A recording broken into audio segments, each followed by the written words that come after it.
Good afternoon to all. हम अभी start कर रहे हैं एक्सरसाइज 1.6 क्लास 9th।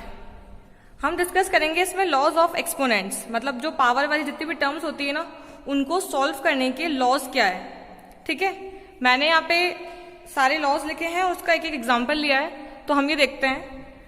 मैंने पहले लिया है a की पावर m मल्टीप्लाई a की पावर n, यानी कि इस केस में मेरा बेस सेम है, और जब भी बेस सेम होता है हमारा दो नंबर का और पावर डिफरेंट होती है तो पावर हमेशा ऐड होती है। ठीक है, ये फर्स्ट लॉ है हमारा कि जब भी बेस सेम होते हैं दोनों नंबरों के और वो मल्टीप्लाई में होते हैं तो जो भी उनकी पावर होती है ना, उसे हम क्या कर लेते हैं, ऐड कर लेते हैं। इस केस में हमारी a की पावर m और a की पावर n कंबाइनली क्या हो जाएगा, क्योंकि बेस सेम है तो मैंने a की बार a लिया है और कंबाइनली उसको मैं लिख सकती हूँ m plus n।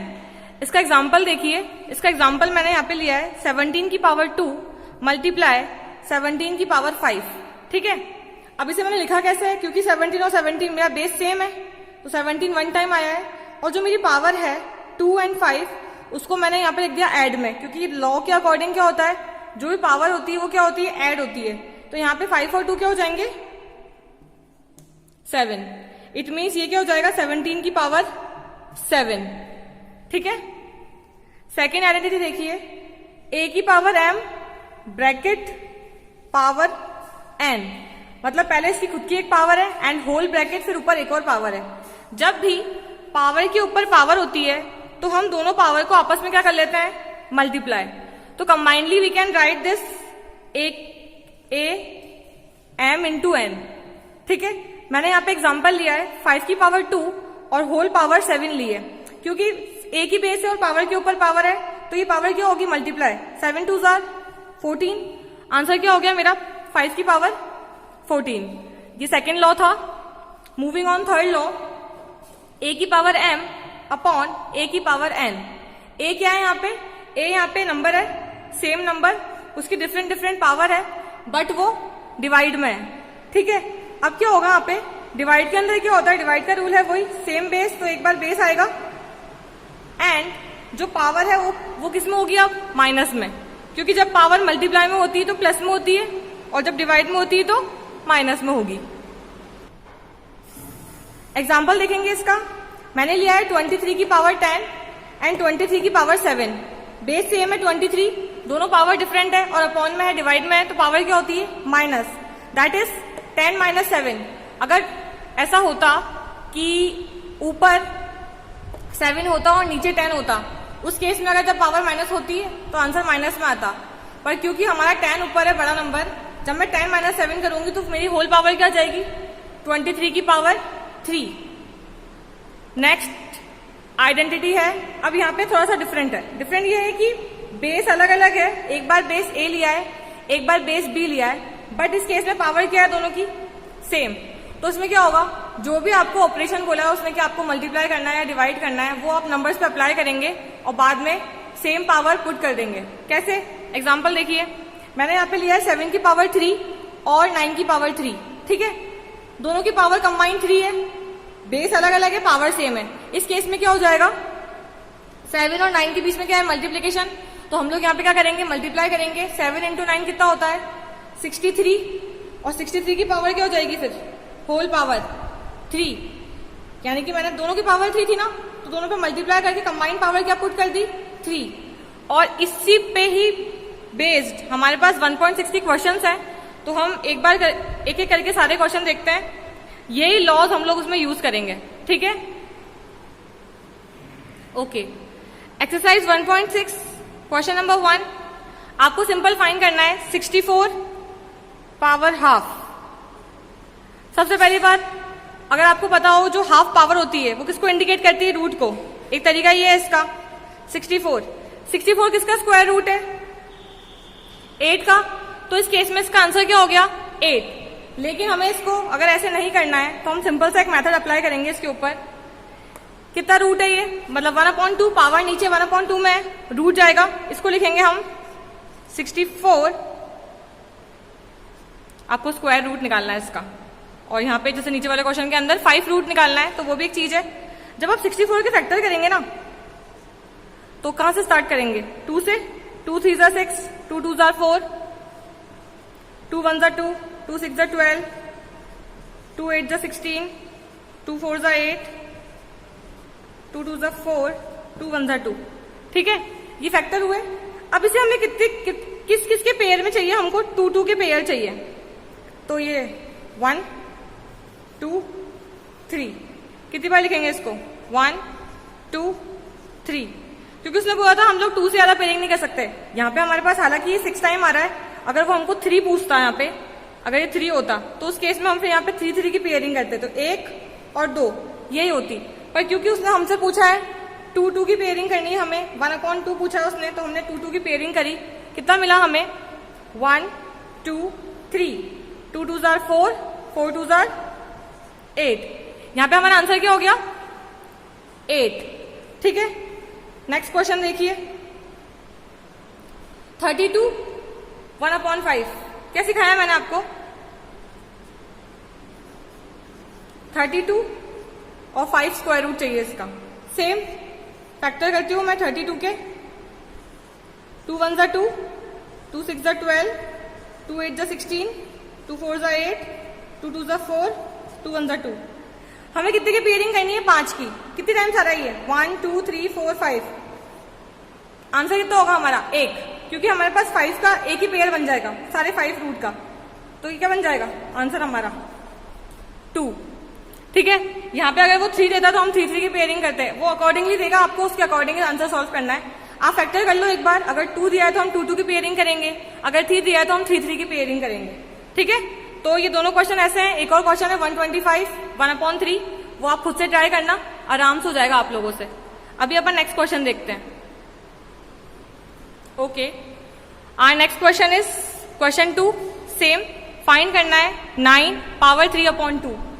Previous question के अंदर हमारे पास सिंगल नंबर थे और सिंगल ही पावर थी, उसे हमें सॉल्व करके बताना था, मतलब रूट में हमने बताया था 1/2 1/3 ऐसा करके। यहाँ पे अब ऊपर भी नंबर है, मतलब 1 नहीं है, कुछ नंबर है 3/2। क्या करेंगे इसको? हम ट्राई करेंगे इसको थोड़ा सा ऐसे सॉल्व करने की, जैसे 9 है, 9 के फैक्टर क्या हो सकते हैं? 9 किसका स्क्वायर है, या 9 के फैक्टर क्या होते हैं? सिंपल 9 के फैक्टर क्या होते हैं? 3 का स्क्वायर। ठीक है, अब 3 के स्क्वायर के ऊपर पावर क्या है?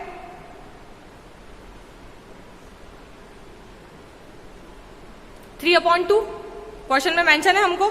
तो हम क्या करेंगे?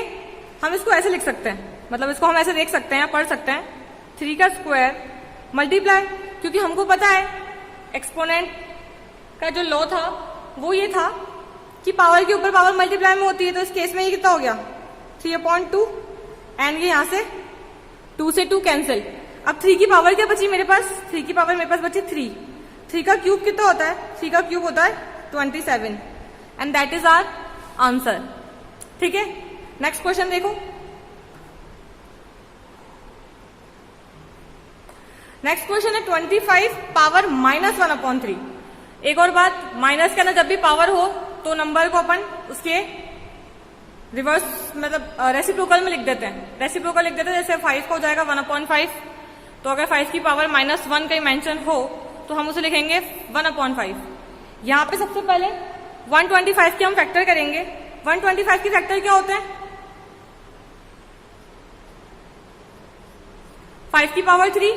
ठीक है, 5 की पावर 3, 5 का क्यूब होता है ना 125। इसके ऊपर मेरी पावर चल रही है माइनस का 1/3।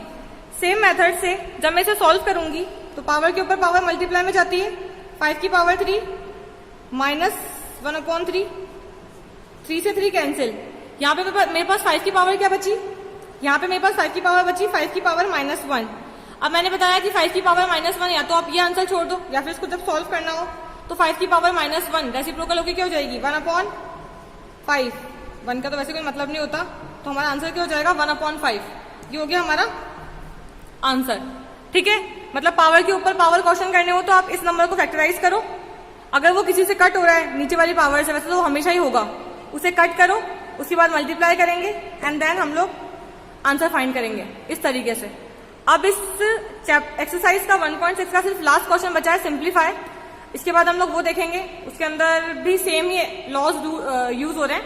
ठीक है, चलिए स्टार्ट करते हैं क्वेश्चन नंबर 3। नेक्स्ट क्वेश्चन में हमारे पास है 2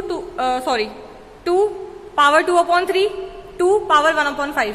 ठीक है, इनके बीच में क्या लगा हुआ है? मल्टीप्लाई। हमें इसे मल्टीप्लाई करना है इसकी पावर की फॉर्म में, तो इसको हम डायरेक्ट नहीं करेंगे, इसको हम उन लॉज को यूज करके सॉल्व करेंगे।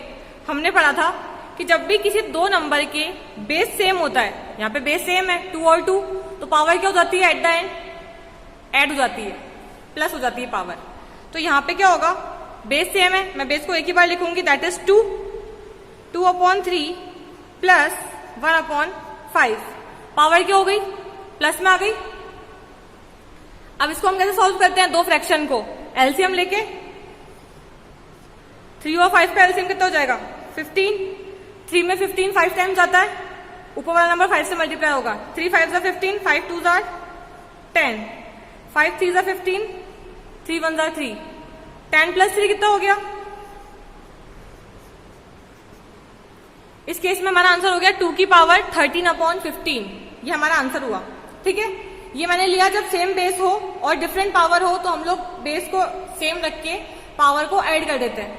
ठीक है, नेक्स्ट क्वेश्चन मैंने लिया है 11 पावर 1/2 अपॉन 11 1/4।